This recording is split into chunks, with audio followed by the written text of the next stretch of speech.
تو کہتے ہیں نا آغاز اپنے گھر سے اپنی فیملی سے کرنا چاہیے. تو یہی کام نبی کریم صلی اللہ علیہ وآلہ وسلم نے کیا.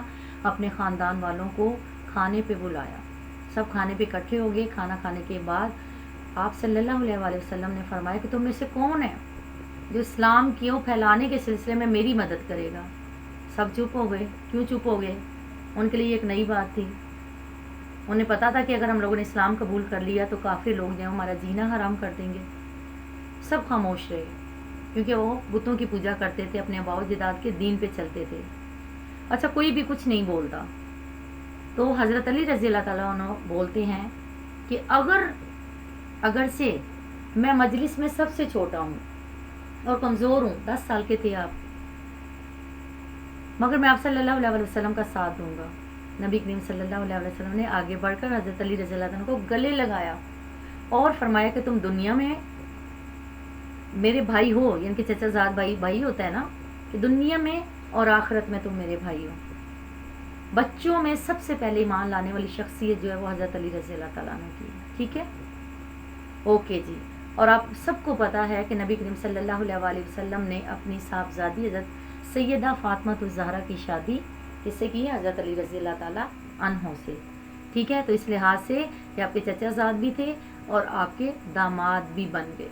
اور حضرت امام حسن رضی اللہ تعالیٰ عنہ اور حضرت امام حسین رضی اللہ تعالیٰ عنہ آپ یعنی کہ حضرت علی رضی اللہ تعالیٰ عنہ کے بیٹے تھے.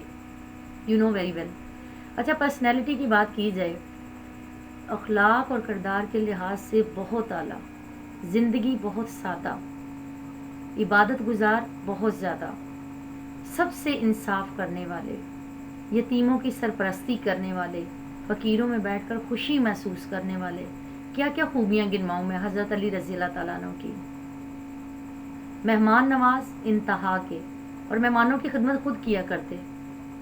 نیکی کا کام جہاں پہ بھی چھوٹے سے چھوٹا ملتا اس میں ضرور آگے بڑھ چڑھ کر حصہ لیتے. اور کام کیا کرتے تھے, یعنی کہ جاب کیا کرتے تھے, محنت مزدوری کرتے تھے.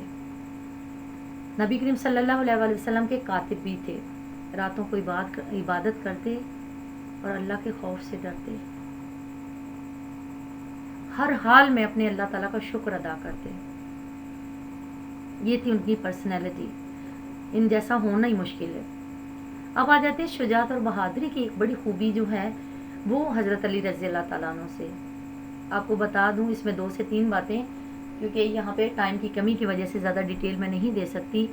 جب کفار مکہ نے مدینہ ہجرت کرنے پر نبی کریم صلی اللہ علیہ وآلہ وسلم کو قتل کرنے کی سازش کی, تو نبی کریم صلی اللہ علیہ وآلہ وسلم نے حضرت علی رضی اللہ تعالیٰ عنہ کو اپنے بستر پر لٹایا کہ لوگوں کی امانتیں میرے پاس ہیں, وہ دے کے ان کو واپس چلے جانا, اللہ کی طرف سے مجھے ہجرت کا حکم ہو چکا ہے. حضرت علی رضی اللہ تعالیٰ عنہ بجائے قریش سے, کفار مکہ سے ڈرنے کے نڈر ہو کر نبی کریم صلی اللہ علیہ وآلہ وسلم کے بستر پر لیٹ گئے اور ان کی لوگوں کی امانتیں واپس کر کے پھر مدینہ منورہ گئے. اچھا, یہاں پہ ایک بات بڑی قابل ذکر ہے کہ آپ نے کس غزوہ میں شرکت نہیں کی, شامل نہیں ہوئے. تو اس کا آنسر ہے کہ غزوہ تبوک میں آپ شامل نہیں ہو سکے کسی وجہ سے. غزوہ بدر, غزوہ احد اور غزوہ خندق میں آپ نے بڑھ چڑھ کر حصہ لیا. اور غزوہ خیبر میں تو آپ لوگوں کو پتا ہے یہودیوں کا جو سب سے بڑا سردار مرہب تھا اس کو ایک ہی بار میں قتل کر دیا تھا. اس واقعے کی وجہ سے آپ کو کیا کہا جاتا ہے, فاتح خیبر. اوکے. اچھا, خلافت. جس وقت حضرت عثمان رضی اللہ تعالیٰ عنہ کی شہادت ہو گئی تو مہاجرین اور انصار کے بہت زیادہ اصرار کرنے پر آپ نے یہ خلافت قبول کی اور اپنے دور حکومت میں حالات کو بہتر بنانے کے لیے قرآن اور سنت کے مطابق فیصلے کیے. ان کی خلافت, ان کی یعنی کہ حکمرانی کا جو ٹائم تھا 4 سال 9 ماہ تک مسلمانوں کے اوپر یہ خلیفہ رہے. یہ تھا کتنے, 4 سال 9 ماہ. یہ آپ لوگوں نے یاد رکھنا ہے. اوکے. اچھا, شہادت کیسے ہوئی میرا بیٹا؟ It's very very very important. 40 ہجری تھی, رمضان کا مہینہ تھا. کوفے کی مسجد میں آپ فجر کی نماز ادا کر رہے تھے کہ ایک خارجی جو تھا عبد الرحمن بن ابن ملجم, اس نے کیا کیا, نماز ادا کر رہے ہیں اور اس نے آپ پہ تلوار سے حملہ کیا. اتنے گہرے زخم آئے آپ کو, بہت زیادہ شدید زخم آئے کہ آپ زخموں کی تاب نہ لا سکے. اور میں نے آپ کو سٹارٹ میں بتایا کہ رمضان کا مہینہ تھا، 21 رمضان المبارک کو شہادت پائی، ٹھیک ہے.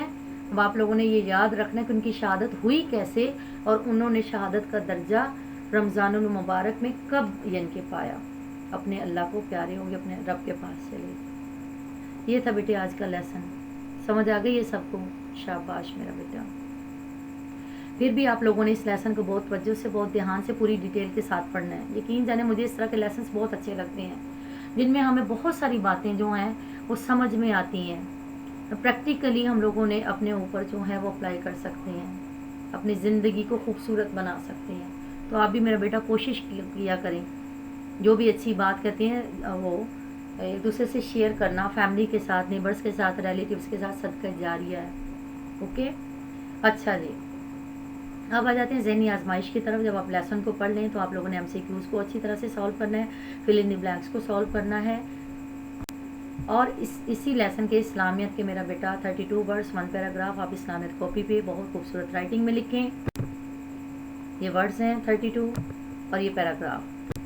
اس کے بعد آپ لوگ سیکنڈ ڈے پہ کریں گے کوشچنز آنسر. سوال نمبر 1، سوال نمبر 2، سوال نمبر 3، سوال نمبر 4 اور سوال نمبر 5. یہ آپ کے شارٹ کتنے کرنے ہیں ابھی بتاتی ہوں، لیکن میرا بیٹا یاد سارے کرنے ہیں. اوکے جی. لانگ کوشچنز آپ کے سوال نمبر 1، سوال نمبر 2 دونوں ہیں. لانگ میں آپ کو کوئی چوائس نہیں دی گئی، دونوں آپ نے لکھنے بھی اور یاد بھی کرنے ہیں. اور جہاں تک آپ لوگوں کے شارٹ کوشچنز کا تعلق ہے، وہ سوال نمبر 2، سوال نمبر 3 اور سوال نمبر 5 آپ نے 3 کوشچن جو ہیں وہ اسلامک کاپی پہ لکھنے ہیں. 1 اور 4 آپ نے نہیں لکھنا، لیکن یاد آپ سارے کریں گے. تھینک یو سو مچ میرا بیٹا کلاس لینے کا. بہت شکریہ آپ لوگوں کا. امید ہے آپ کو سبق کی بہت اچھے سے سمجھ آ گئی ہوگی. آ گئی ہے نا جی؟ Very good. ٹھیک ہے، بہت شکریہ میرا بیٹا. اللہ تعالیٰ آپ سب کو خوش و خرم رکھے، ہر آفت سے، ہر پریشانی سے محفوظ رکھے. اپنا بہت سارا خیال رکھیے گا. اجازت دیجیے گا. اللہ حافظ.